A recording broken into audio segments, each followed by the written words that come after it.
أعوذ بالله من الشيطان الرجيم. بسم الله الرحمن الرحيم.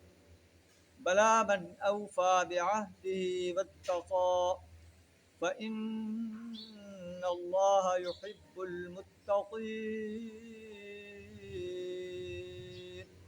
صدق اللہ العظیم. اللہ تعالیٰ فرماتا ہے کہ جو بھی اپنے عہد کو جو اس نے اللہ سے کیا ہے پورا کرے گا. اللہ سے انسان عالم ارواح میں یہ عہد کر چکا ہے، اے اللہ تو ہی الہ ہے ہمارا، ہم تیرے ساتھ کسی کو شریک نہیں ٹھہرائیں گے. واتقا، اور تقوی اختیار کرتا ہے، اپنے آپ کو گناہوں سے بچا کر رکھتا ہے، اللہ کی نافرمانی سے بچا کر رکھتا ہے. تو اللہ فرماتا ہے فإن اللہ یحب المتقین، اللہ ایسے متقی انسانوں سے محبت کرتا ہے. اس کے برعکس جو لوگ اللہ کے عہد کو اور اپنی قسموں کو تھوڑی قیمت پر بیچ دیتے ہیں، اولئک لا خلاق لهم فی الآخرہ، ایسے انسانوں کا آخر میں کوئی حصہ نہیں ہوگا، اللہ ان سے کلام نہیں کرے گا.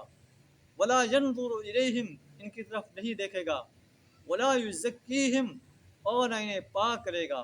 ولہم عذاب علیم، اور ان کے لیے دردناک عذاب. اللہ سے دعا کریں ہمیں اپنی ذات سے کیے ہوئے عہد کو پورا کرنے کی توفیق عطا فرمائے، تقوی اختیار کرنے کی توفیق عطا فرمائے، اور اللہ کے عہد کو اپنی قسموں کو تھوڑی قیمت پر بیچنے سے اپنی پناہ عطا فرمائے. وآخر دعوانا الحمد للہ رب العالمین.